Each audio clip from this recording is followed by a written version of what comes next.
The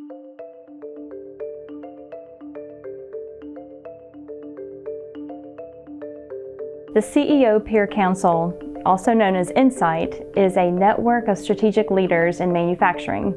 We come together once a month to bounce ideas off each other. We get together and share and exchange ideas in a confidential setting and try to help each other to be successful. It's a great group of trusted friends and peers.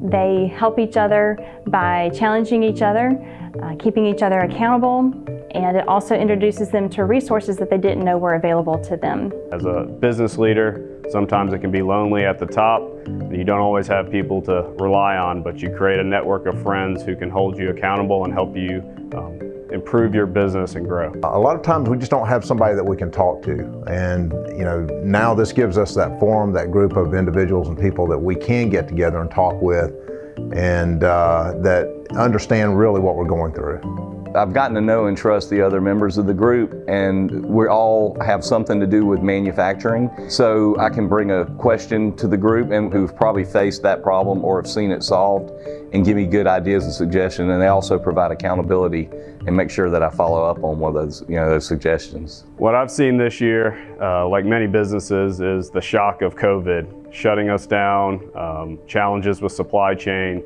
and our problems are not unique. It was great to have a group of friends to talk about that with and to figure out best practices and how to navigate the ever-changing world in COVID. If you're sitting on the fence and are contemplating joining the group, you really don't understand how it works until you actually sit in and participate in it. And when you sit in and participate and see the power of the ideas that are exchanged and the information that you take away at the end of the day, I always walk away with at least one nugget at the end of the day. And so if that can help me to improve my business or to avoid a bad situation or from getting off the rails, that's what I usually take away from it, and it's been very insightful for me. At the end of the day, I recommend you jump into this group, come visit with us. You're going to find people you can trust that have integrity, that care about one another, and that care about growing their businesses and helping you grow yours.